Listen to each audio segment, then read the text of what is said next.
그러시고 그 다음에 그 지식 나누는 공동체 뭐죠 여기? 대한연구 공동체. 대한연구 공동체라고요. 네. 대한 이런 거 되게 열심히 하세요. 하여튼 이것저것 공부하면서 배우면서 뭐 이런 거 많이 하시고 네, 한마디로 얘기하면은 쉽게 얘기하려면은 백수다. 근데 열심히 공부하는 백수다. 부인 자유. 역시. 네. 제가 너무 저자분하죠. 한 군데에만 이 속박되어 있는 자유. 한 군데에만 속박되어 있는. 마누라한테만 속박되어 있는. 제일 지혜로운 거야 이게. 그러니까 이 책에도 정말 그때 말씀하신 복종하는 삶. 예. 오늘 한번 그래서 어떻게 하면 좋을까요? 저는 그냥 책을 안 읽어본 분도 많이 있으시니까 여기 부분 한 7, 8개 토막을 제가 골라봤거든요. 그걸 돌아가면서 그냥 한번 읽어보고 뭐 모르는 거나 어려운 거나 얘기 나누는 거 있으면 중간에 그냥 말씀하셔도 되고 아니면 끝나고 나서 저자분과 같이 이렇게 예, 또 그 기독교에 대해서도 할 말이 많대요. 아닌가요? 하여튼 뭐 다 포함해서 이 종교 또 신앙 또 삶 뭐 이런 거에 대해서도 같이 얘기를 할 수 있으면 하고요. 뭐 부담 가질 건 없고요. 그렇게 하면서 1시간 반 이내 1시간 정도 얘기하면 나누면 되지 않을까 그렇게 생각합니다. 그러면 다 자리 됐으니까요. 앉으시고요. 저번에 제가 한번 여기 요약한 거 나눠준 거 있었는데 저기 녹화하셨으니까 전전됐어요. 마이크를 좀 사용하면 되죠. 그러시죠. 뭐. 스탠드랑 같이 갖고 오셨어요? 갑자기 학교에서 강의를 하는 소리가 갑자기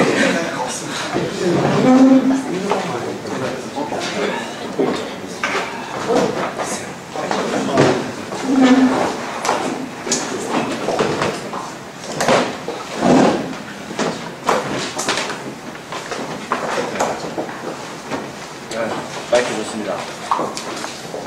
마이크를 안 쓰면 자연스럽게 목소리가 커지고 목이 힘들더라고요. 나중에 1시간 정도 2시간 강의하고 나면 저도 그래서 마이크 쓰는 게 목소리 톤이 나는 좀 좋아요.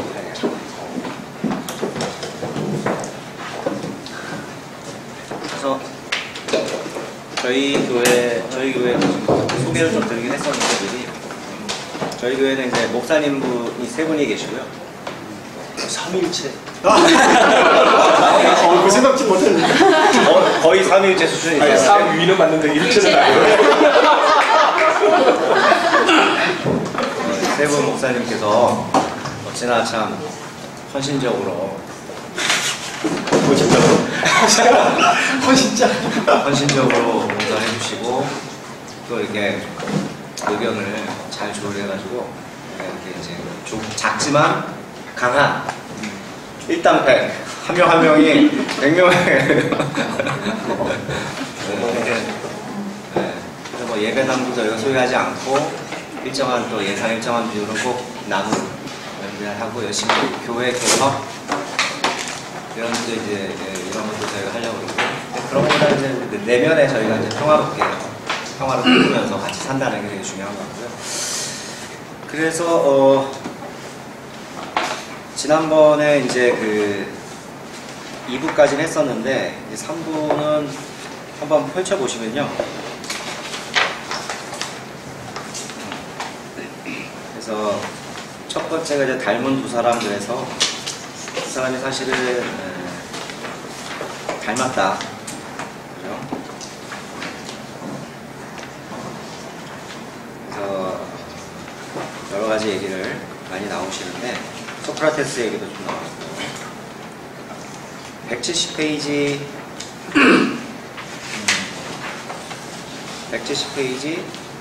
그 번지가 인에 대해서 물었다. 공자에 대해서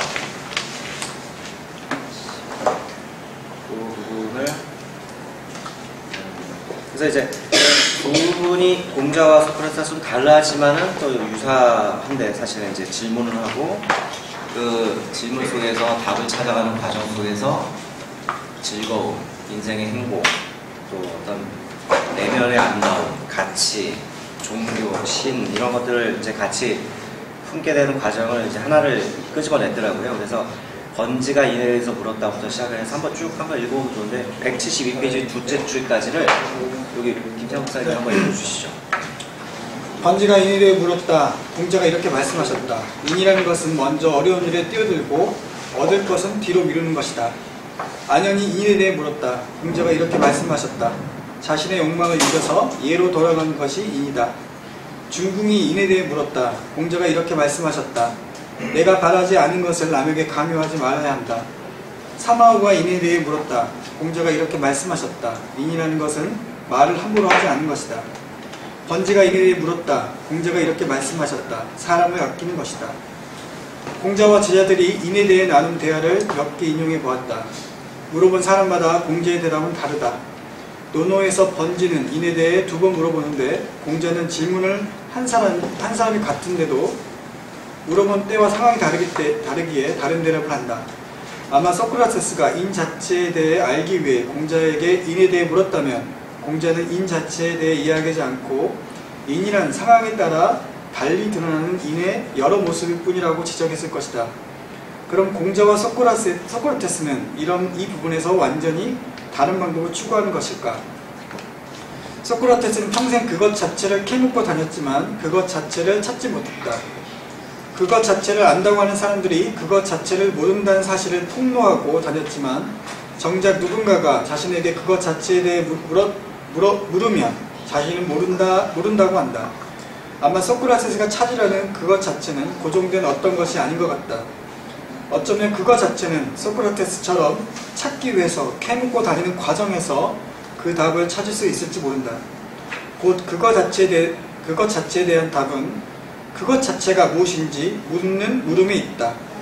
철학자는 이미 알고 있는 자, 곧 소피스테스가 아니라 알고자 하는 자, 즉 필로소포스인 것처럼 그것 자체에 대한 답은 이미 고정되어 있는 것이 아니라 그것 자체를 향해 가면서 묻는 행위에 있는 것이다.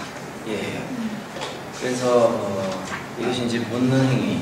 그러니까 질문을 어떻게 던지느냐 이런 것들이 굉장히 중요한데, 저도 이제 뭐 대학교에서 이제 가르치고 있는데, 학생들을 가르치고 있는데 참 이게 어려운 게 질문을 학생들이 요즘 잘 안 합니다.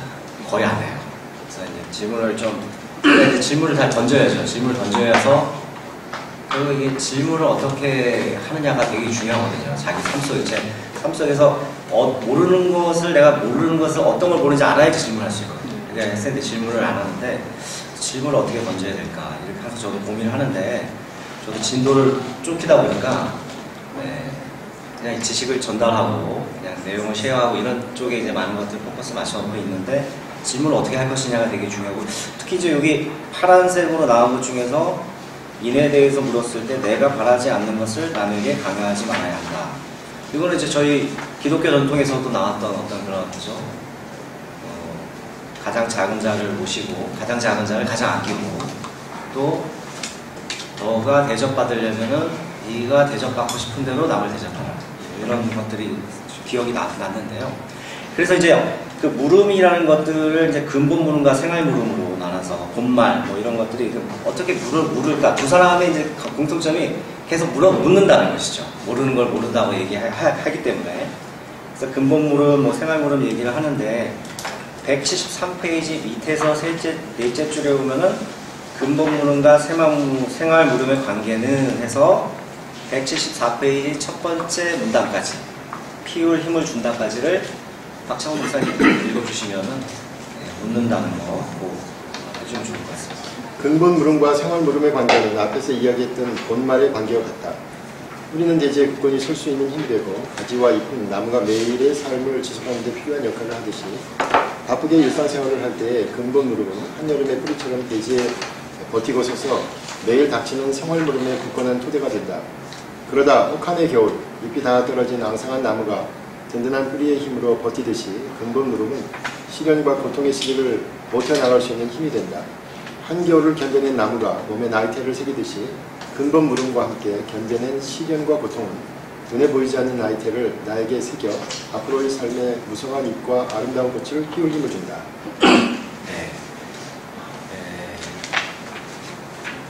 삶이라는 게 이제 뭐 잘 풀릴 때도 있지만 또 여러 가지 이제 힘든 일도 겪게 되고 탄탄한 길도 대로갈 때도 있지만 또 좁은 길을 가야 될 때도 있고 또 원치 않게 시련이 있고 이런 것들이 있는데 저는 이게 참 마음에 들더라고요. 근본 무릎은 시련과 고통의 시기를 버텨나갈 수 있는 힘이 된다. 뿌리가 튼튼한 나무가 한겨울을 견뎌내면은 거기 나이테가 이제 하나 생기면서 정말 튼튼해지는 거잖아요. 이런 표현이 그 다음에 이제 지금처럼 이제 봄과 여름이 되면 무성한 잎과 아름다운 꽃을 피울 힘을 준다. 이런 표현이 재밌어서 같이 읽어보려고 했던 것이고요. 그래서 이렇게 질문을 하고 근본 무릎 또 생활 무릎에 대해서 질문을 하고 했을 때 결국은 복종하는 자유인 이쪽으로 가게 되는데 결국은 삶이라는 것은 내가 묻고 계속 캐묻고 도전하고 그 다음에 이제 그 몰랐던 것들을 하나씩 해 나가는데 결국은 자기가 어떤 추구하는 선택을 해야 되는 순간이 오는데 이게 이제 복종하는 자유이라는 게 이쪽이 재밌더라고요. 제목 자체가 자유하고 복종이 반대인데 이게 복종하는 자유인. 자유인이면 어딘가에 복종을 안 해야 될 것 같은데 결국 어떻게 우리가 복종하는 자유인이 될까? 이제 그런 부분들이 이제 여기 나오는데 이 부분 한번 176페이지 올라가시면은 위에서 넷째 줄에 스피노자는 욕망에 대해서 이제 얘기를 하는데요. 그러면서 두 번째 문단 그렇다면 이성에 복종하면 어떤 것까지를 스피노자부터 거기 두 번째 문단까지를 김효경 선생님 한번 읽어주시면. 스피노자는 이런 욕망에 대해 말한다. 우리는 스스로 무엇을 욕망하는지는 알지만 그 욕망을 생기게 만드는 원인을 모르면서 마치 자유롭게 그런 욕망을 선택했다고 착각하는 것이다.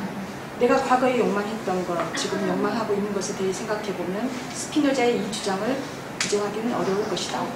소크라테스는 자유에 대해 트라시마코스와는 다른 생각을 가지고 있었다. 트라시마코스가 보통의 많은 사람들처럼 하고 싶은 대로 하는 것을 자유라고 생각했다면 소크라테스가 생각하는 자유는 무엇에 복종할지 선택하는 것이다. 그리고 복종의 대상에 따라 더 자유로울 수도 있고 덜 자유로울 수도 있다. 독재자가 자신의 욕망에 복종하기를 선택했다면 소크라테스는 이성에 복종하기를 선택했다.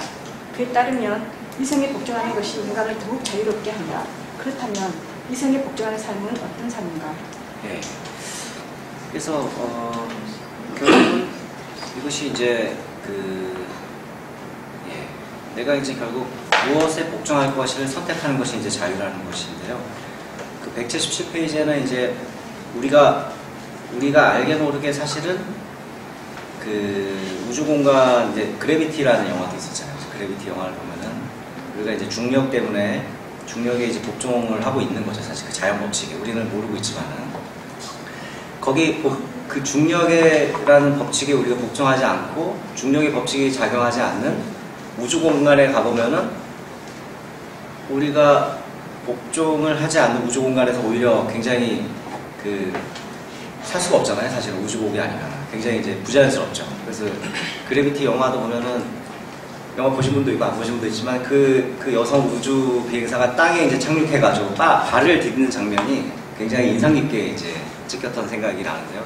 땅을 이제 대지를 밟는 그런 장면이 생각이 나는데 결국 이제 중력의 세계로 다시 온 거죠. 중력이 법칙이 지배하는.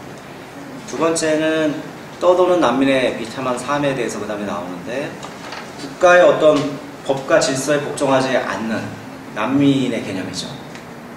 그분들은 국가의 삶에 복종하지 않기 때문에 오히려 자유로운 것이 아니라 훨씬 더 그렇죠? 어렵고 비참한 삶을 살 수도 있다라는 것들을 예를 들면서 다시 얘기를 했는데 그래서 결국은 어떻게 복종할 것인가, 무엇에 복종할 것인가를 이제 얘기를 했는데 공자가 이제 어떤 부분을 이제 선택을 했는지를 178페이지 거기 만일 마음 먹고 노력해서부터 해서 179페이지 나와 아니여 너밖에 없는 것 같다 첫째 줄까지를 김희경 지사님이 한번 읽어주시면 네. 만일 마음 먹고 노력해서 부자가 될 수 있다면 어떤 천한 직업이라도 마다하지 않고 할 것이다. 하지만 부자가 된다는 것은 원한다고 되는 것이 아니니 나는 내가 좋아하는 나를 쫓으면서 살 것이다. 어떤 것에 복종할 것인지를 선택하는 것이 자유라면 어떤 것에는 복종하지 않을 것인지를 선택하는 것도 자유이다. 공자는 보통의 사람들이 추구하는 부자가 되고자 하는 길을 가지 않겠다고 말한다. 왜냐하면 부자가 되는 것은 내가 원한다고 되는 것이 아니기 때문이다. 노력을 하지 않는다고 해서 부자가 될 가능성 자체가 없는 것은 아니지만 같은 노력을 한다고 모두 부자가 될 수는 없다. 이는 부자의 경우에만 해당되는 것이 아니라 한정된 자원을 많은 사람들이 원하는 경우에는 모두 적용될 수 있다. 소위 말하는 인류대학의 정원은 한정되어 있는데 모든 수험생들은 거기에 들어가기를 원한다. 매년 뽑는 공무원의 수는 정해져 있는데 그 수의 몇 배의 사람들이 지원을 한다. 모든 사람이 같은 노력을 한다 하더라도 이미 정해져 있는 수만이 그 자원을 가질 수 있으며 그것은 특정한 규칙에 따른다. 그 규칙을 내가 만들 수 없다면 나는 그 규칙에서 자유로울 수 없다. 공자는 그 규칙에 복종하지 않기를 선택했다. 공자가 안원에게 말했다. 세상의 부름을 받는다면 세상에 나아가 공부한 바를 실천하고 만일 어려진다면 물러나 공부에 힘쓰는 삶을 살 수 있는 사람은 나와 안현 너밖에 없는 것 같다. 그래서 부자가 되는 것을 그러니까 내가 원한다고 해서 우리가 이제 모든 것들이 다 될 수 있는 게 아니니까. 하지만 이제 내가 179페이지 가면 하지만은 나의 의지로 내가 결정할 수 있는 그거 그렇게 이제 그 부분이 이제 얘기가 나옵니다. 그러면서 결국은 내가 의지적으로 내 스스로 선택할 수 있는 그것이 이제 내가 원해가서 할 수 있는 내가 의지로 할 수 있는 게 뭐가 남을까? 그 의지적 활동이 이제 그거밖에 이제 안 남는 거죠. 왜냐면 우리가 원하는 욕망은 엄청 많잖아요. 부자가 되기도 하고 뭐 지식을 많이 쌓기도 하고 유명해지기도 싶기도 하고 여러 가지 것들이 있는데 그거 되면 좋은데 그렇게 이제 되지 않을 확률이 높죠. 모든 사람이 다 된다 그러면 부자가 아닌 것처럼. 그래서 179페이지 그거를 한번 같이 읽어보면 좋을 것 같아요. 세상에는부터 의지적 활동 부지가 의지적 활동 부지 그 한 분단 해서 뒤에 당신은 무엇에 복종하기를 원하는가까지를 양환 24년 한번 쭉 페이지 179페이지에서 180페이지 첫 번째 문단까지 읽어주시면 좋을 것 같습니다. 세상에는 내가 선택하고 결정할 수 있는 것이 있고 그렇지 못한 것이 있다. 어떤 것을 내가 선택하고 결정할 수 있는지 살펴보자. 해를 서쪽에서 뜨게 하거나 물을 위로 흐르게 하는 등의 자연의 법칙을 바꾸는 것은 불가능하다. 사람은 하늘을 날거나 물속에서 살고 싶어도 할 수 없다. 범위를 좀 더 좁혀보자. 내가 짝사랑하는 사람이 나를 좋아하게 만들 수 없다. 만일 그럴 수 있다면 사랑을 주제로 한 모든 이야기는 사라질 것이다. 자식이 공부를 열심히 하기를 바란다. 하고 그렇게 되는 것은 아니다. 내가 응원하는 야구팀이 우승하기를 바란다고 그렇게 되지 않는다. 인류대학에 가고 싶다고 다 갈 수 있는 것은 아니다. 이렇게 하나하나 원하는 대로 될 수 없는 것을 지워가다 보면 내가 선택할 수 있는 것은 나의 의지적 활동뿐이다. 나를 부르거나 버리는 것은 누구인가? 내가 아닌 다른 누군가이다. 실천하고 물러나는 것은 누구인가? 그것이 나이다. 공자는 자신이 어쩔 수 없는 것에 집착하기를 버리고 자유롭게 선택할 수 있는 것을 위해 스스로를 단련했다. 많은 사람들은 어쩔 수 없는 부분에 집착한다. 왜 나를 부르지 않는지, 왜 나를 버리는지에 집착한다. 그것은 마치 해가 동쪽에서 뜨고 물이 아래로 흐르는 것을 바꿀 수 없는 것처럼 내가 자유롭게 선택할 수 없는 영역이다. 거기에 집착하는 것은 해가 동쪽에서 뜨는 것을 보고 내 맘대로 되지 않는다고 화를 내는 것과 마찬가지이다. 공자는 물러날 때 물러나고 나아갈 때 나아갈 수 있는 자유로운 선택을 위해 부자가 되기 위해 노력하는 삶보다는 호학, 곧 배움을 좋아하는 삶을 선택했다. 부자가 되기 위한 욕망에 복종하기보다는 끊임없이 배우고자 하는 욕망에 복종하기를 선택했다. 당신은 무엇에 복종하기를 원하는가? 네. 네. 그래서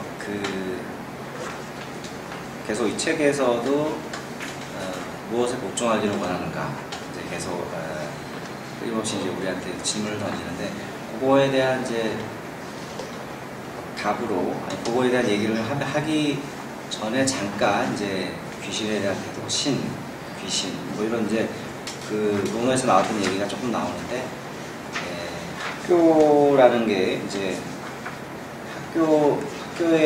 학교가 존재하느냐? 라고 이제 여기서 질문하면서 181페이지, 182페이지가 보면 학교라는 게 선생님이 학교에 다니는 선생님이냐, 학생이냐, 아니면 운동장을 가지고 있는 학교의 건물이냐. 그래서 이제 사실은 그 모든 것이다, 학교라는 것이. 그래서 학교라는 개념은 허상이다. 존재하지 않는가. 존재하는가, 존재하지 않는가. 이런 거 이제 개념을 가지고 한참 얘기를 하면서 결국 학교 자체로서 존재하는 것이 아니라 학교의 효과로서 우리에게 영향을 미친다. 그러니까 중요한 것은 존재하느냐 존재하지 않느냐의 어떤 그런 논쟁이 아니라 그것이 우리 삶에 영향을 미치고 있고 조금이라도 저도 이 부분에 굉장히 깜짝 놀랐는데 이 얘기를 이 부분을 읽으면서 신에 대한 어떤 태도, 그다음 종교에 대한 어떤 그런 우리의 어떤 마음가짐. 우리는 이제 물론 예수님과 이제 예수님을 동경하고 예수님을 믿고 예수님을 만나고 있지만은 우리가 그걸 통해 가지고 우리의 삶이 조금이라도 행복해지고 조금이라도 자유로워진다면 조금이라도 더 평화를 우리가 일구는 삶들을 속으로 간다면 그 자체가 신이 우리한테 영향을 미치고 있는 것이고 바로 신의 절대적인 어떤 그런 힘들이 우리 삶들을 전부 나아지게 하는 그 자체의 효과로서 바로 존재하는 것이다. 거기에 우리가 더 포커스를 맞추자 이런 취지로 얘기했는데 나중에 한번 직접 물어보셔도 좋을 것 같아요. 어떤 생각으로 이걸 하셨는지. 저는 옆에서 설명을. 그래서 이제 예전에는 귀신을 너무 멀리 하지도 말고 가까이 하지 말라 이런 얘기하는데 왜냐면 옛날에는 그 종교가 죽음의 공포를 이용해서 사람들을 두려움에 떨게 했다. 뭐 이렇게 한다면 그것도 이제 폐해가 될 수 있는 것이고 요즘에는 이제 그런 법칙을 그런 이제 두려움과 그다음에 어떤 그런 죽음에 대한 공포 이런 것들을 과학의 자리가 이제 대체했죠 사실은. 그렇죠? 모든 눈에 보이는 세계를 가장 논리적으로 증명하는 게 과학이니까. 근데 이제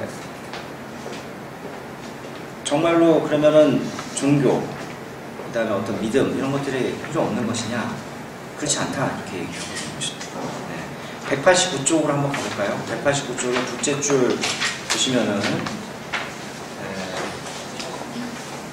이런 물리 법칙 외에도 우리 삶에 중요하게 적용하는 여러 도덕 법칙이 있다. 누군가가 우리를 보지 않더라도 초월적인 어떤 존재가 우리를 보고 있다는 믿음이 이런 도덕 법칙의 토대가 되는 경우가 많다.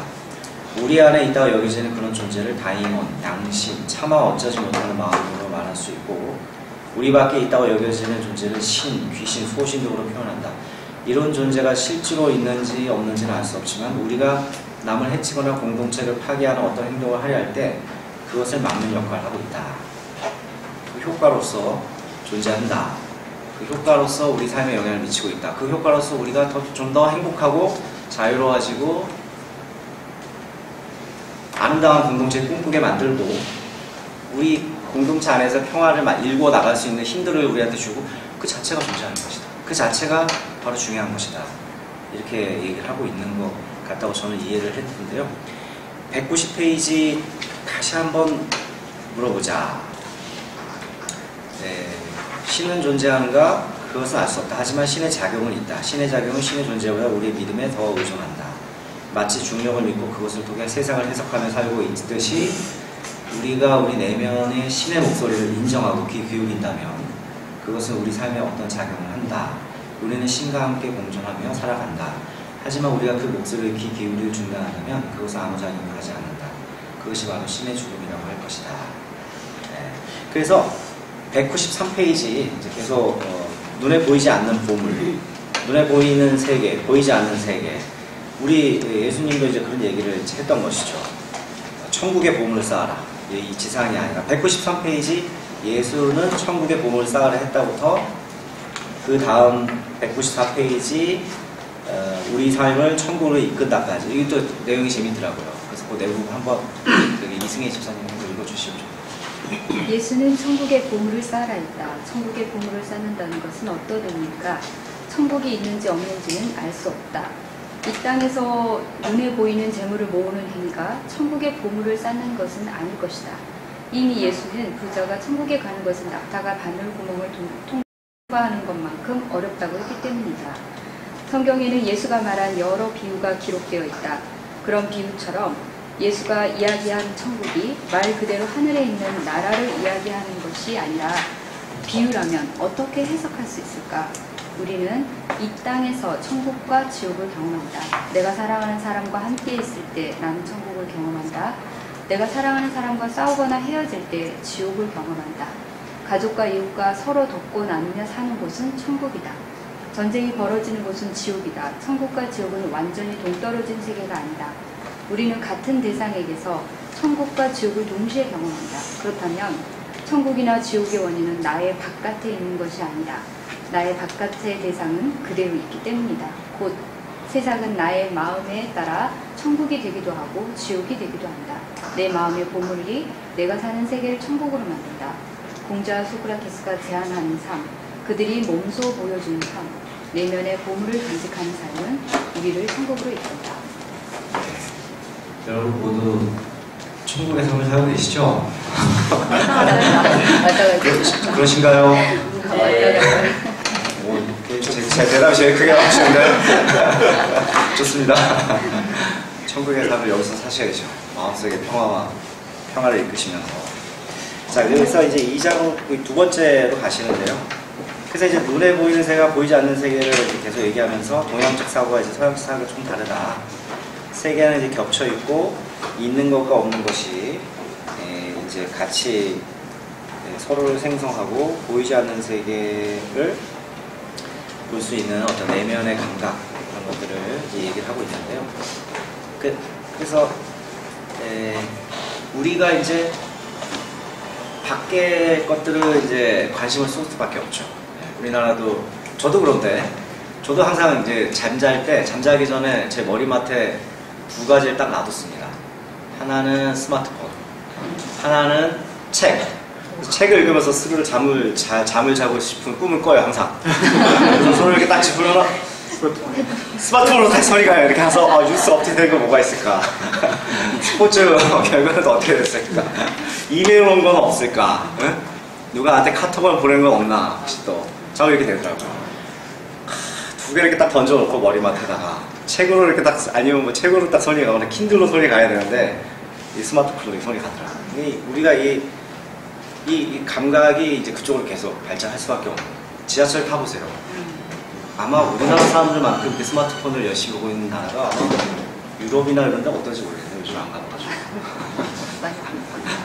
그런데요. 그래서 이 내면도 이제 감각을 우리가 키워야 된다. 그거를 내면의 우리 어떤 마음들을 계속 이렇게 대화를 해야 되는데 안 그래도 이 태화한다. 근육을 안 쓰면 근육이 태화되는 것처럼 내면의 어떤 자기 스스로와 대화하고 자기 스스로를 만나는 이런 것들을 하지 않으면 태화된다는데 202페이지 그런데 감각 능력도 사용하지 않으면 태화하는 것처럼 보이지 않는 세계를 이 부분부터 203페이지 첫째 줄 문단까지를 다음 우리 한번 읽어주시면 좋을 것 같습니다.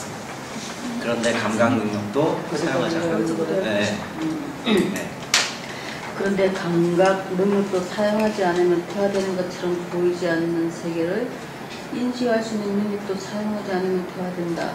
물질 문명이 급속히 발달하면서 눈에 보이는 급격한 변화를 줬다 보니 많은 사람들이 내면에 보이지 않는 가치를 외면하거나 소홀히 하게 되고 밖으로 드러나 보이는 외면의 가치만을 소중히 여기게 됐다. 생떼지베리의 어린 왕자에 보면 아이가 아버지에게 학교에서 새로 사귄 친구에 대해서 이야기할 때 아버지는 그 친구가 몇 평의 집에 사는지 성적은 어느 정도인지 아버지의 월급은 얼마나 되는지를 물어보는 장면이 나온다. 아이는 친구가 어떤 성격인지, 얼마나 나와 말이 잘 통하는지 등을 이야기하고 싶었는데 아버지는 숫자로 표현되는 것으로 친구를 알고 싶어한다. 우리의 삶도 점점 이렇게 변하고 있지 않은가. 친구를 사귀더라도 아파트 평수가 몇 평이어야 하고 반에서 평수가 몇 평이어야 한다. 몇 평 이상이어야 한다. 문학 작품을 읽더라도 그 자체가 재미있거나 감동적이어서 읽는 것이 아니라 시험에 출제될 수 있으니까 읽는다. 내가 잘못된 행동을 하더라도 그 자체가 부끄러운 것이 아니라 남에게 들켜서 눈에 보이는 처벌을 받을까를 두려워한다. 모든 것은 돈으로 환산될 수 있고 숫자로 표시될 수 있다. 네. 그래서 결국은 이제 보이지 않는 세계, 그렇죠? 내면의 목소리 이런 것들을 들을 수 있고 훈련할 수 있는 그런 역할들이 중요한데 여기서 이제 종교가 우리도 이제 저도 요즘에 조금 뺀질되긴 하는데 못 나오는데 근데 모여서 우리가 이제 이렇게 그 내면에 들을 수 있는 목소리를 들을 수 있는 감각을 훈련시키는 것이 바로 우리가 그 일주일에 한 번씩 이렇게 모여서 한 번씩 눈을 감고 기도도 드리고 이게 차분하게 이제 그 세계를 만날 수 있는 훈련하는 어떤 과정이지 않을까. 저희 예배라든지 이런 것들도 좀 더 연결돼서 한번 이해할 수 있지 않았을까 생각이 들고요. 3번 이제 어떻게 살 것인가로 갔을 때 보면은 결국은 이제 공주와 소크라테스를 따라하기 이렇게 나오는데 결국은 이제 보면은 이게 사람이라는 게 재미있는 표현이 있는데 아무것도 모방하지 않겠다고 결심하더라도 우리가 엄청나게 눈에 보이는 어떤 그런 자극 속에서 이미 그 안에 바닷속에서 살기 때문에 자기가 아무것도 마치 영향을 받지 않는다고 어떤 것을 내가 선택하겠다고 결심하지 않으면은 보이는 대로 믿는 거를 따라갈 수밖에 없다. 저도 이 말에 동의하는 것 같아요. 네. 책을 집어야 되는데 자꾸 스마트폰으로 자기 전에. 네? 그래서 결국 우리는 이제 뭐 예수님의 삶 이걸 이제 모방하는 거죠. 저희가 계속 이제 그 훌륭했던 그걸 롤 모델을 삼기도 하고 만나기도 하고 내면의 삶을 가꾸기도 하고 계속 그러는데 이 책에서도 이제 끊임없이 배우는 두 가지 이제 모방할 점을 강조하고 있는데요. 209페이지 강조하고 싶은 것 두 가지가 있다. 그래서 보시면은 첫 번째가 끊임없이 배우는 삶이다. 이렇게 얘기하는데 배우자. 그러니까 배움이라는 것이 첫 번째 시간에 배웠지만은 왜 배움이라는 게 중요하냐면 배운다는 게 뭐 지식을 공부하는 것이 아니라 화를 다른 사람에게 전달하지 않는다. 불천노. 배우는 걸 좋아하는지 안 좋아하는지를 알는 거 보면 불천노를 하지 않느냐. 화를 남한테 옮기지 않는다. 그것이 바로 배움을 좋아하는 자세다라고 우리가 배웠었는데요. 209페이지 하나는 끊임없이 배우는 삶부터 시작해서 일단은 그 두 번째 문단 나를 변화시키는 공부를 하자까지를 한번 장승희 집사님 한번 읽어주시면 좋을 것 같습니다.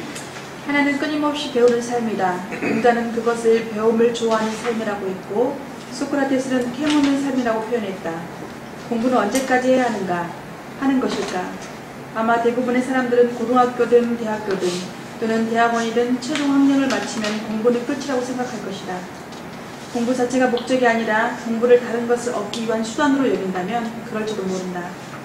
물고기를 잡고 나면 그물이 더 이상 쓸모가 없는 것처럼 목적을 이룬 후에 수단을 버리는 것은 당연할 수도 있다. 그런데 사랑과 놀이가 수단이 아니고 그 자체가 목적인 것처럼 공부도 어떤 것을 위한 수단이 아니라 그 자체가 목적이다. 그렇기에 공자와 소크라테스의 경우 공부는 죽을 때까지 하는 것이었다. 그들에게 배움은 무엇을 위한 수단이 아니라 그 자체가 목적이다. 배움은 나를 즐겁게 하고 나를 성장시킨다. 내가 변하면 나와 관계 맺는 타인도 함께 변하고 그로 인해 나와 타인이 함께 속해 있는 이 세계도 변한다. 이런 즐거움을 어찌 죽을 때까지 그만둘 수 있는가? 이들을 모방하여 수단이 아닌 목적으로서의 공부, 나를 변화시키는 공부를 하자. 네. 공부를 하자. 동의되나요? 공부하자? 네. 너무 좋은 것 자녀분들한테만 공부하라고 하지 마시고 성장이라는 말이 저는 나를 즐겁게 하고 나를 성장시킨다. 그래서 제가 애를 키워보니까 애를 키우면 부모도 같이 성장을 하더라고요, 진짜. 똑같이 어린애가 되더라고요, 저도 막. 같이 싸우고, 같이 막 화내고, 막 이러다가 이제 이게 점점 마음이 성장하는 게 같이 성장한다, 이런 게 부모와 아이가 같이 성장한다는 걸 요즘 진짜 뼈저리게 느끼는데, 그것도 이제 공부죠, 하나의. 살면서 공부가 되는 것이고, 우리를 즐겁게 하고 우리를 성장시키는 것들은 많이 있는 것 같습니다. 이제 공부를 하나로 규정 지을 필요는 없을 것 같고요. 두 번째로 강조하고 싶은 점은 내면의 목소리에 귀 기울이며 눈에 보이지 않는 세계를 위해 노력하는 것이다. 우리가 이제 종교, 우리의 신앙, 이런 것도 다 연결될 것 같은데요. 거기서부터 해서 소크라테스 두 번째 211페이지 내 안에 재문을 쌓는 삶, 한번 따라해 볼만하지 않은가까지를 다음번에 한번 읽어주시면 좋을 것 같습니다. 예. 두 번째로 강조하고 싶은 점은 내면의 목소리에 귀 기울이며 눈에 보이지 않는 세계를 느끼기 위해 노력하는 것이다. 내 안에는 귀로는 들을 수 없지만 끊임없이 내게 들어주기를 바라는 이야기를 하는 목소리가 있다. 또한 내 밖에는 내 눈으로 볼 수는 없지만 눈에 보이는 세계의 이면에 그 세계를 지탱하는 보이지 않는 세계가 있다. 내면과 외면이 보이는 것과 보이지 않는 것이 균형과 조화를 이룰 때 우리는 풍요로운 삶을 할 수 있다. 친애하는 판과 이곳의 다른 모든 신들이여 저희 내면이 아름다워지도록 허락하소서. 제가 밖으로 가진 모든 것이 제 안에 있는 것과 위에 있도록 허락하소서. 제가 밖으로 가진 모든 것이 제 안에 있는 것과 위에 있도록 허락하소서. 제가 지혜로운 자를 부유한 자로 여기게 하소서. 절제 있는 자 말고는 다른 누구도 끌고 갈 수도 없는 만큼의 그득한 황금이 제게 있게 하소서. 이는 소크라테스가 신에게 드리는 기도이다. 그는 내면과 외면이 조화를 이루기를 원했다. 그는 숫자로 측정되는 돈이나 재물이 아니라 눈에 보이는 기준으로 측정될 수 없는 지혜가 부유함의 기준이 되기를 원했다. 내 바깥이 아니라 내면의 황금을 쌓기 원했다. 당신은 어디에 재물을 쌓기를 원했다. 즐거움과 성장을 함께 주는 공부를 끊임없이 하는 삶. 외면만이 아니라 내면을 아름답게 가꾸는 안과 밖이 조화를 이뤄 균형 잡힌 삶. 누가 훔쳐갈까 두려워 남의 의도로부터 숨겨야 할 재물을 쌓는 것이 아니라 아무도 훔쳐갈 수 없는 내 안에 재물을 쌓는 삶. 한번 따라해 볼만하지 않는가. 네. 우리 교회 이제 성도분들은 내면에 이미 재물을 많이 쌓으셨죠? 충분히 이제 쌓으셔가지고 저만 쌓으면 되는데 사실 제가 쌓아야 되는데 그래서 제가 이 책을 한 거예요. 제가 쌓으려고 노력하려고. 네, 그래서 이제 주인으로 살기, 야생으로 살기 갑자기 또 주인이 되자 삶에 이런 겁니다. 길들여지는 것이 아니라 야생소, 가축소 예를 들어서 우리가 이제 길들여진 삶을 사는데 야생으로 내가 어떤 주인으로서 다만 신의 뜻에만 복종하면 된다는 거죠. 야생이지만 그걸 살면서 나오는데 거기 한번 213페이지 우리는 대부분 태어나면서 길들여진 삶 곧 가축으로서의 삶을 살게 된다부터 시작해서요. 하지만 야생의 삶은 혼자가 아니다 까지 214페이지 두 번째 문단까지를 한번 다음 분이 한번 읽어주시면 좋을 것 같습니다. 우리는 대부분 태어나면서 길들여진 삶, 곧 가축으로서의 삶을 살게 된다. 부모로부터의 보살핌, 내가 속한 집단에서 오랫동안 내려온 전통, 학교 교육 등이 우리를 길들이는 역할을 한다. 그런 길들임이 우리가 이 사회에 적응하고 타인들과 적절히 관계를 맺으며 살아갈 수 있을 정도의 역할을 한다면 이는 긍정적인 역할이다. 그런데 현대 사회의 길들임은 한 사람이 태어나서 죽을 때까지 이어진다. 부모로부터 칭찬을 받기 위해 부모가 원하는 행동을 해왔고 선생님에게 좋은 평가를 받기 위해 타자의 하나님을 죽일까봐 더 두렵거든요. 그러니까 그래서 만약에 그렇기 때문에 제가 하나님을 발견하지 못했다면 저는 발견하지 못한 게 맞아요. 하지만 저는 성경에 나와 있는 여러 가지 말 중에 다는 이해하지 못하지만 하나님이 자기의 형상대로 우리를 창조했다고 말씀드렸다면 내 마음의 본성에 들어갔을 때 나는 하나님을 발견할 수 있다고 저는 일단 지금 현재 방법은 그겁니다. 현재 상태는 그런 상태이고 아직 잘 발견을 못했어요.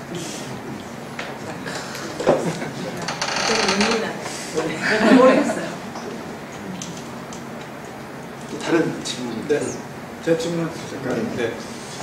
제가 이제 지난번 시간에 남은 것 같은데 지금 어떻게 보면 저자께서 이 책의 결론은 말미에 나왔지만 어떻게 보면 야생으로 돌아가자 그러면서 그리고 그 생각은 어렵지가 않다.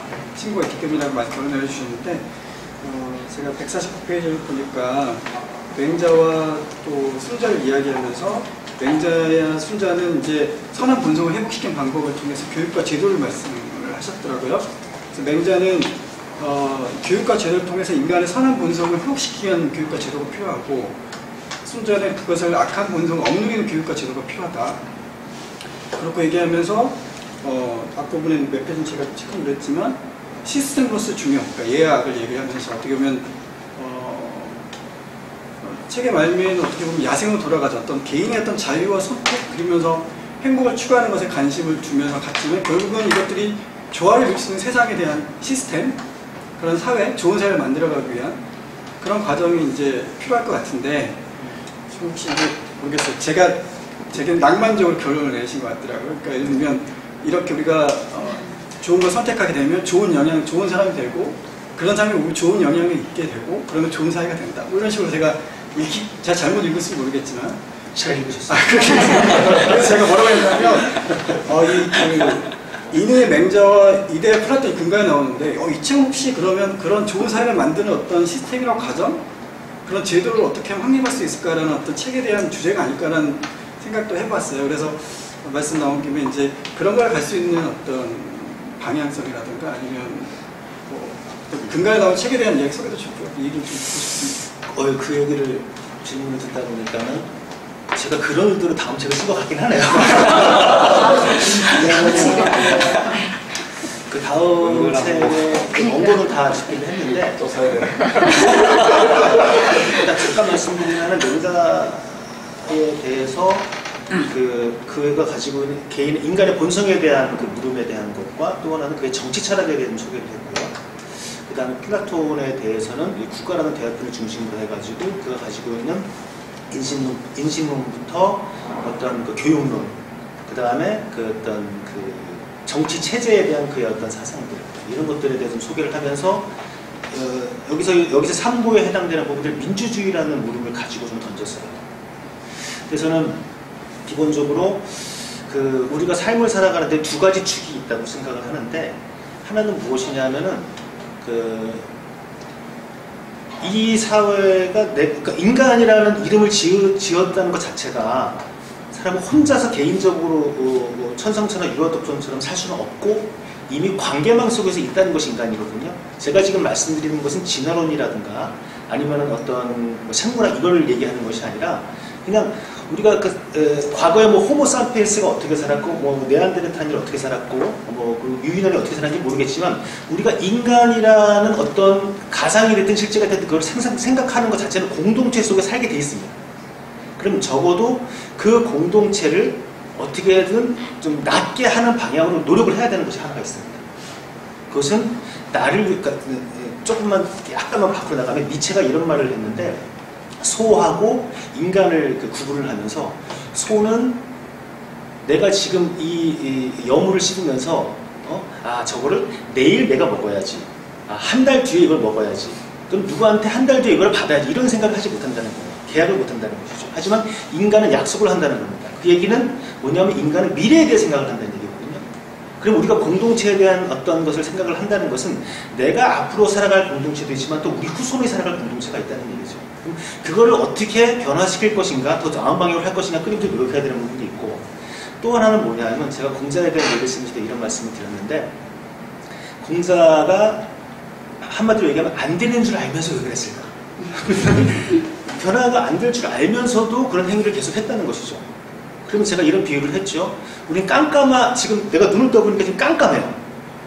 깜깜한데 지금이 과연 저녁에서 갑자기 밤이 된 그 시기인지, 앞으로 무수한 밤을 보내야 되는 그 시기인지, 아니면 조금 있으면 새벽이 오는 그 시기인지 우리는 몰라요. 왜냐하면 하루살이가, 여름에 태어난 하루살이는 이 세상에 여름밖에 없다고 느끼고, 겨울에 태어난 하루살이는 겨울밖에 없다고 느끼는 것처럼, 우리도 솔직히 지금 이 시기 동안에 몇십 년 동안 사는 이 시기 동안에 이것이 우리 전 세상인 줄 알지도 모르거든요. 인간은 그러면 안 된다는 것이죠. 그러면은 우리가 아무리 깜깜한 밤을 살고 있던, 좀 있으면 새벽이 오는지 모르겠지만, 그것은 솔직히 말하면 제가 이 책에 표현하면 신의 뜻입니다. 모르는 거예요.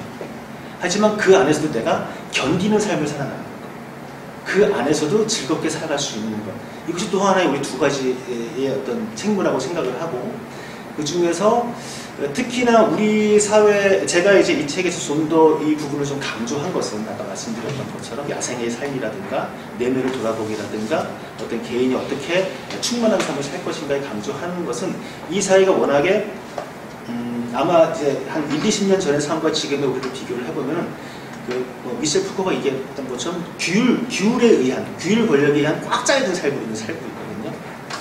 이 시스템이 우리를 긍정적으로 어떤 공동체를 유지하고 성장하고 개인의 삶을 발전시키는 것보다는 우리의 삶을 아주 속박시키고 억제하는 그런 역할을 하고 있기 때문에, 그것을 하나의 돌파구로서의 삶을 이렇게 공자와 소크라테스를 통해서 이렇게 제안을 했던 것, 이렇게 좀 생각해 주면 될 것 같아요. 제가 질문 드리면, 네. 그러면 그런, 예를 들면 미셸 푸코가 했던 프로토콜이라는 개념 한다면 종교도 그럼 그 안에 들어갈 수 있는 거잖아요. 그렇죠. 그러니까 어떻게 보면 이제 기존에 교회가 가지고 있던 교회 권력이라든가 아니면 교리라든가 이런 것들이 어떻게 보면 지금 우리가 하나님이란 참 그분의 신이라 부르는 그분의 어떤 을 가는데 오히려 이제 방해가 되고 있다는 것들이 이제 이 책을 통해서 좀 유추할 수가 있는 것 같은데, 그다음 이제 질문은 그러면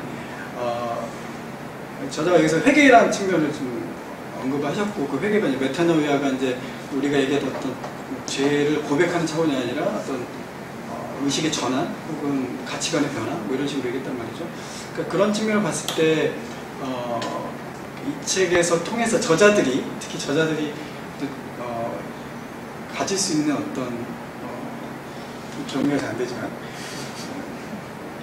어떻게 물음이니까 어떤 물음으로 시작을 던졌으면 좋을까? 일단 저의 경우를 얘기를 하면은요, 조금 아까 제가 이해하기로는, 예를 들면은 지금 현재도 마치 어떤 종교라는 이름으로 어떤 교회 권력, 요즘 교리라는 이름으로 우리를 속박하는 어떤 것으로서 이런 모습들에 대한 말씀을 해주셨는데, 저는 공자와 소크라테스를 제가 처음에 읽으면서부터도 접하면서 그런 걸 느꼈어요. 예를 들면은 제가 이제 공자라는 이름을 못 들어보신 분은 없을 겁니다. 소크라테스를 이름을 못 들어보신 분은 없을 겁니다. 이런 얘기가 많은지 모르겠지만 저는 BTS를 알아요. 워낙에 많이 얘기를 하지만 저는 BTS 음악을 들어본 적이 없습니다. 그럼 제가 BTS를 안다고 할 수 있을까요? 천만. 만약에 제가 누군가가 BTS를 좋아하는 어떤 학생들이 됐든 아니면 나이 드신 분이 됐든, 너는 그딴 걸 왜 듣냐라고 얘기한다면 나는 아주 오만한 인간이 되는 거예요. 제가 만약에 나도 한번 들어보고 싶고 해보니까는 글쎄 이건 내가 보기엔 별론데 라고 나 의견을 얘기할 수 있겠죠. 어느 정도 한다고. 하지만 저는 BTS에 대해서 얘기할 게 없습니다. 전혀. 마찬가지로 우리가 알고 있는 공자와 소크라테스는 무엇이냐면, 공자와 소크라테스를 모르는 사람들이 계속 어떤 이미지를 가지고 자기 어떤 상을 가지고 얘기를 한다는 얘기예요. 저는 한편으로 예수에 관한 것, 기독교에 관한 것, 다른 모든 종교에 관한 것도 마찬가지라고 저는 생각을 하거든요. 그래서 제가 직접적으로 공자를 만나기 위해서 논어를 읽고 관련된 다른 책들도 읽고 소크라테스를 만나기 위해서 플라톤의 대화를 여러 번 계속 읽으면서 그동안 내가 전에 들었던, 간접적으로 들었던 그들의 모습이라는 것은 보이는 것들만이었구나. 여기서 표현했던 측정할 수 있는 것이고 남한테 전달할 수 있는 밖에 없는 거구나. 공자의 사상은 이런 거야, 저런 거야, 저런 거야. 제가 막 화가 나고 충격을 받은 게 상당히 많습니다. 예를 들면 여기에 쓰지는 않았지만은 아마 공자에 대한 얘기 좀 들어보신 분 중에 이런 얘기 들어보셨을 거예요. 정명 사상이라고 한번 들어보셨나요? 정명? 정명이라는 것이 이제 발열정자 이름명인데, 이것에 대해서 제가 어떤 얘기까지 들었냐면은 내가 이름은 성함은 말씀드리지 못하지만 아주 노자를 전공하신 아주 유명하신 분이 있어요. 그분이 공자의 정명 이라고 얘기하면서 공자를 본질주의자라고 표현하는 얘기를 제가 글을 읽고 엄청나게 화가 났었던 옮기진 않았지만 엄청 화가 났었던 경험이 있는 거예요. 어떻게 그거 동양 철학을 공부하시는 분이 그런 얘기를 쓸 수 있을까? 왜냐하면 본질주의자라는 말 자체는 이미 수천 년 전에 이야기할 수 없는 얘기예요. 한참 뒤에 후손들이 이름 지었던 말이 본질주의자라는 말이고요. 정명에는 제가 지금 시간 관계상 자세히 설명할 수 없지만 본질주의와는 전혀 상관이 없습니다. 근데 후세인들이 뭐라고 얘기하냐면 정명은 뭐냐면 임금은 임금답고 신하는 신하답고 이렇게 얘기하면서 학생은 학생답고 선생은 선생답고 하면서 어떻게 해석하냐면 선생은 이런 역할이 본질이 있어. 학생은 이런 본질이 있어. 여자는 이런 본질이 있어. 이런 식으로 후세인들이 덧붙여놓은 해석이라는 거예요. 하지만 직접 공자의 말을 읽어보면요 그런 뜻이 전혀 없습니다. 소크라테스도 마찬가지고. 그럼 저도 제가 질문을 받는 것도 마찬가지예요. 제가 만약에 어느 정도 기독교에 대해서 고민을 하고 신앙에 대해서 고민을 한다면 물론 제가 성경을 읽은 것은 군대에서 할 일이 없어가지고 읽어봤던 일이 있고 나중에 이제 서양에 대해서 공부를 하다 보니까 깜짝 놀란 게 중요한 서양의 많은 사상가들이 기독교에 대해서 신에 대해서 신앙에 대해서 성경에 대해서 상상도 못할 정도로 깊이 사고를 했다는 거예요. 그리고 그 얘기를 적어놓은 것들이 상당히 많습니다. 혹시 더 깊이 공부하신다고 하면은 제가 그런 책들을 소개시켜드릴 수 있지만 좀 어렵습니다. 근데 그러면서 제가 다시금 성경을 이제 접하게 되거든요. 그러면은 제가 얘기하고 싶은 이거예요. 마치 제가 공자의 정명에 대해서 누군가가 본질주의자라고 얘기한 것을 개무시하는 것처럼 개무시하세요. 누구의 얘기도. 오직 맞잖아요. 모든 그 얘기는 어디서 출발하죠? 우리는 그러니까 여기서는 쓰지 않았지만은요. 제가 알기로는 신은 직접적으로 우리 앞에 현현하지 않습니다. 그렇지 않나요? 성경에도 나오잖아요. 하나님이 모세한테 어떻게 드러냈죠? 불타지 않은 어떤 뭐라고 그러죠? 거기서 쌀이 나온 거기서 불타지 않은 그 모습 그게 신인가요? 아니죠. 그리고 하나님이 당신에 대해서 뭐라고 얘기했죠? I am who I am. 그럼 뭐예요? 어떻게 달리 표현할 수 없는 겁니다. 인간의 언어로서. 그럼 하나님은 어떻게 우리에게 드러나죠? 인간의 우리가 이해할 수 있는 현상들을 통해서 드러난단 말이에요.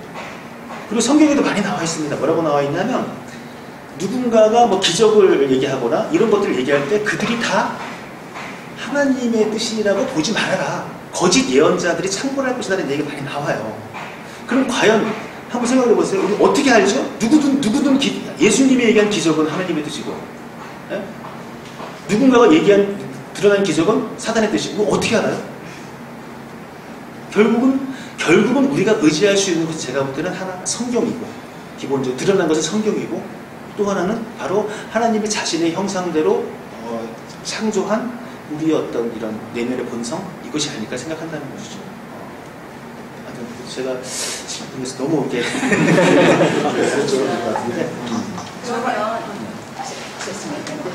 저 가족이 돼요. 제가 언제쯤 것처럼 예수님에 대해서도 좀 써주셨으면. 근데 그러고 싶은 마음도 있지만 조심스럽습니다. 솔직히. 네. 예수님에 대해서 조심스럽습니다. 그건 정말 존경합니다. 죄송합니다. 그러면은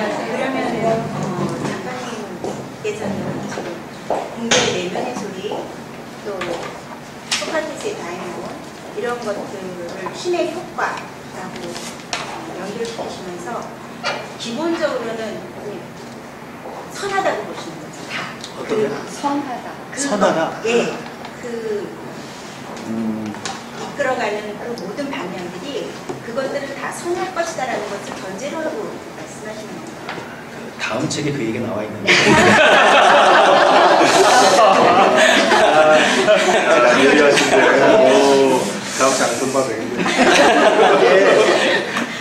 여기서는 잠깐 제가 그 맹자와 춘자의 그 성선성악에 대한 얘기만 하면서 그것에 대한 것보다는 이후에 그들이 뭐라 그럴까 해법으로 내놓은 것들은 일맥상통한다는 정도만 얘기를 드렸거든요. 제가 다음 책에서 뭐에 대한 더 근본적으로 과연 인간의 본성이 선하다는 게 맞는 거야? 아니면 악하다는 게 맞는 거야? 이런 질문을 던져봤어요. 근데 제가 이제 소원하는 칸트라는 사람을 소원했거든요. 그래도 이런 거죠. 제가 일단은 그 질문한 것에 연관돼가 조금만 말씀을 드리면 이 책에서는 자유의 문제를 얘기하면서 복종과 연관을 시켰습니다. 요건 이해를 하시겠지만 다음 책에 나오는 자유에 대한 건 뭐냐면 자유가 가지고 있는 무서움이에요. 정말 자유는 무섭습니다. 책임이다. 네? 책임이다. 자기 선택. 왜 무섭죠? 그 하나요. 칸트가 얘기한 걸 잠깐 이제 좀 약간 이렇게 변형을 해서 쉽게 말씀을 드리면 이 세계는 필연성에 의해서 이루어집니다. 아마 근대라는 그 유럽인들이 이 기독교의 신앙의 문제, 성경의 문제에서 신학적인 문제에서 물었던 질문이 자유와 필연의 문제예요. 그렇죠? 우리는 필연성 속에 살고 있나요? 아니면 자유로운 삶을 살고 있나요? 둘 다예요? 네. 그래서 필연하고 자유 같이 하는 근데 만약에 내가 자유롭게 산다는 걸 증명할 수 있나요? 인간은 자유로운 존재라는 걸 증명할 수 있나요? 증명이라는 것은 뭐냐면 원인과 결과를 밝히는 겁니다. 그러니까 우리가 알고 있는 근대의 자연과학이라든가 이런 것들은 바로 우주의 자연의 법칙의 필연성을 밝히는 거예요. 그렇기 때문에 그들의 사고는 증명에 의한 사고입니다. 여러분 그 얘기 들어보실지 모르겠지만은 12세기 안셀무스라는 사람이 최초로 신존재 증명을 했고요. 그 다음에 데카르트라는 사람이 또 그 다음에 신존재 증명을 했고요. 데카르트 이후에는 비슷한 사람이 많이 하다가 마지막에 칸트가 신존재는 증명할 수도 없고 증명해서 안 된다는 얘기를 했어요. 이게 뭐냐면 그 증명한다는 것은 인과와 관계를 밝히는 거예요. 자, 근데 자유는 인과 관계 속에서 있는 게 자유인가요? 만약에 너는 이걸 왜 먹어? 배가 고프니까. 이게 자유입니까? 아니죠. 원인이 있고 결과가 있는 건 자유가 아닙니다. 인과의 법칙을 벗어나는 게 자유예요. 그러니까 자유가 무서운 거예요. 그럼 자유는 좋은 걸까요? 천만에요. 좋은 것일 수도 있고 끔찍한 것일 수도 있어요. 그게 자유입니다. 그러면 제가 이 말씀을 드리는 것은 자유에 대해서 더 얘기를 하기보다는 자, 그러면 칸트는 인간은 자유로운 존재라고 얘기를 합니다. 어떤 근거에서? 증명을 하는 게 아니고 요청을 합니다. 요청이라는 것은 선택을 하는 거예요. 왜 칸트가 인간을 자유로운 존재라고 한다면 우리가 살고 있는 이 공동체가 어떠한 그 더 나은 도덕적인 삶을 살기 위해서는 우리가 내가 도덕적인 삶을 살고 타자에게도 도덕적인 삶을 함께 살자고 권하기 위해서는 인간은 자유로운 존재여야 해라는 거예요. 그것이 칸트라는 사람이 가지고 있는 근대 사상이 있어가지고 코페르니쿠스적인 성명이었죠. 칸트 이전까지는 무언가 신이 됐든 아니면 데카르트가 얘기했던 코기토라는 인간의 어떤 생각이 됐든 무언가가 최초의 가장 근원적인 것부터 증명돼가지고 인간이 이런 거야 라는 거였는데 칸트는 그게 아니었어요. 저는 그 칸트의 어떤 그런 선언이 가장 신앙과 가깝다고 저는 생각을 하거든요. 예를 들면은 혹시 파스칼의 도박이라고 들어보셨나요? 파스칼의 도박. 파스칼의 그 탕세라는 책이 있어요. 좋은 책입니다. 아주 좋은 책입니다. 탕세는 사람들은 잘 모르는데 원래 그게 뭐냐면 호교론이에요. 호교라는 것은 파스칼이 신앙을 지키기 위한 호가 보호하다. 교는 종교라는 뜻이거든요. 탕세 자체가 그런 책이에요. 그럼에도 불구하고 그것이 단순한 어떤 당파적인 그러한 어떤 것이 아니라 인간의 보편성을 드러내기 때문에 인류의 고전이 된 거예요. 당연히 그런 기독교 신앙을 보호하기 책인데 어쨌든 거기에서 어떤 내용이 나오냐면은 그 얘기를 다 하긴 하거든요. 간단하게 말씀드리는 거예요. 신이 존재하느냐 존재하지 않느냐 두 가지가 있죠. 일단 그 다음에 나는 어떤 선택을 할 수 있냐면 나는 믿느냐 믿지 않느냐 두 가지가 있습니다. 그럼 가상적으로 한번 표를 그려보세요. 근데 내가 믿는데 신이 있어. 그럼 어떻게 되죠? 천국 갑니다. 대박. 신을 믿는데 신을 믿는데 신이 존재하지 않아. 좀 손해. 이런 날 괜히 여기 앉아가지고 어디 가서 뭐 야외 놀러 가고 해야 되는데 이렇게 한단 말이에요. 그죠? 신을 믿지 않는데 신이 있어.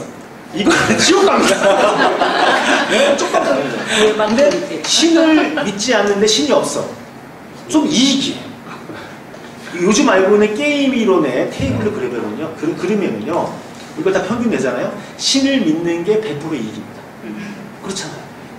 이런 얘기들을 파스칼이 비슷한 얘기를 판세에서 해서 후대인들이 이거를 파스칼의 도박이라고 해서 제가 알기로는 뭐 또 교회에서도 목사님들이 이런 설교를 하신다는 말씀을 제가 듣기는 했어요. 근데 물론 저는 아주 천박하게 이렇게 번역해서 얘기했지만 파스칼이 이렇게 천박하게 얘기하지 않고 그 이후에 아주 그 파스칼의 언어를 읽어보면은요 아주 우려하고 정말 하여튼 여러 가지 이제 어떤 신학적으로 신앙적으로 거기 안에도 고민할 내용들이 많은데 자 여기서 제가 하나 물어보고 싶은 거예요. 내가 구원을 받기 위해서 신앙을 가지는 것이 정말 신앙일까? 복을 받기 위해서 내가 교회에 가는 것이 과연 그 신앙일까라는 거예요.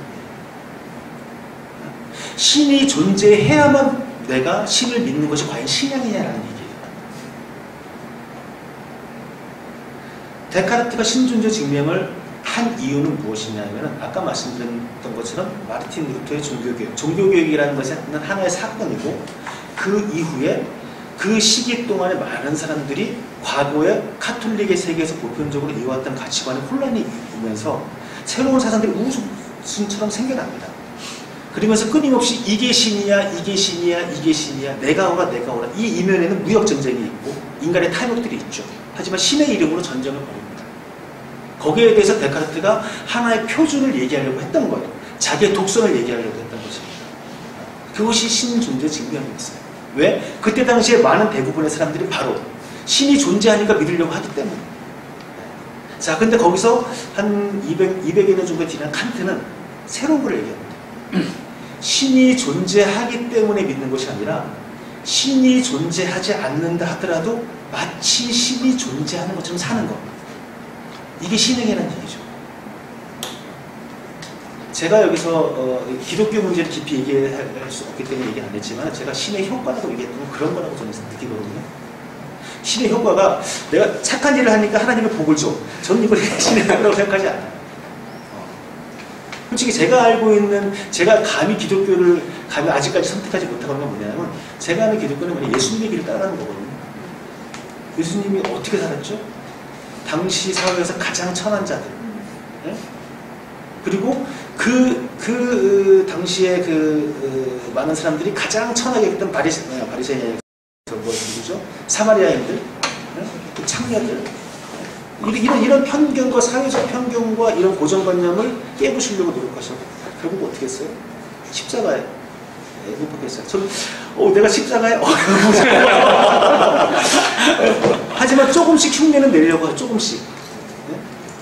그래도 좀 나름대로 먹고 살만하니까 좀 나보다는 좀 덜 굶주리고 좀 어려운 사람은 없을까? 조금 대부분의 삶은 그냥 재밌게 살지만 조금은 내 가지고 나보다 어려운 사람 없을까 거기 좀 돌리려고 하고 이렇게 흉내낼 뿐이라는 거예요.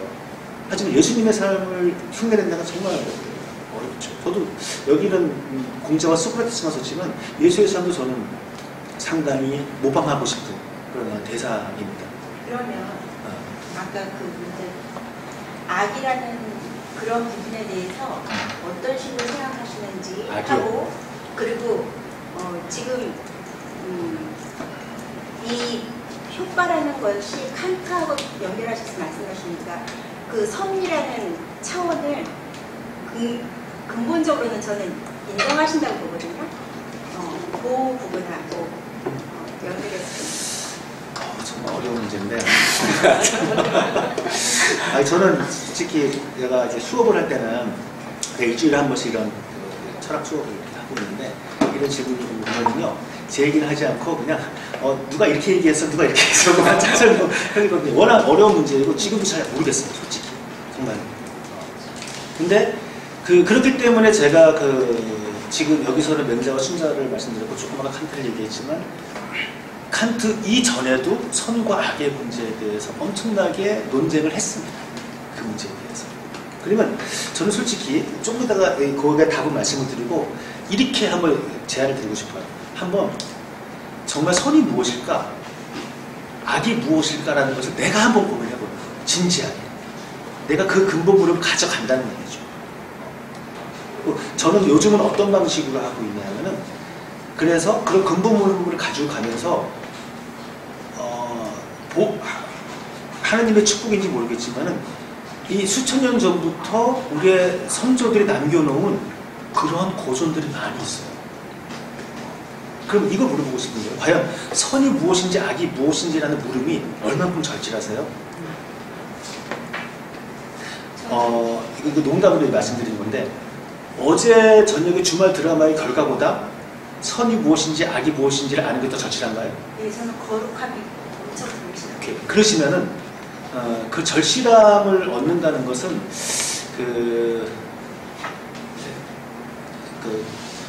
아까 제가 얼마 선택이라는 단어하고 저는 연결을 짓거든요. 솔직히 저 자신. 어떤 거하고요? 선택. 예. 선택의 자유. 그거하고 사실은 결론은 나 있어요. 제 안에는. 제 안에는 항상 선을 선택하려는 자유가 정말 불같이 일어나기를 소망하면서 살고 있다는 자체만으로도 굉장히 감사하고 있어요. 근데 작가님이 어떠신지가 궁금해서 그냥. 저요? 저는 근데 좀 그 얘기는 저도 그렇게 공감을 하는데 또 한 가지는 뭐냐면 저는 이런 경우들을 좀 가끔 주저하는 것이 뭐냐면 나의 선이 나의 타자에게 선이라는 게 있어요.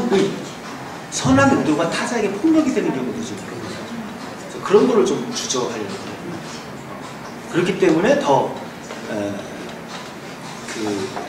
내가 생각하는 선에 대해서 다시 한번 생각해보려고. 그러니까 갈망하고 그런 고민하고는 굉장히 연결이 돼 있는 근본적으로. 그럼 이거 말씀드릴게요. 네. 이것도 약간 칸트하고 연결된 내용인데요. 내가 선한 삶을 사고 싶어.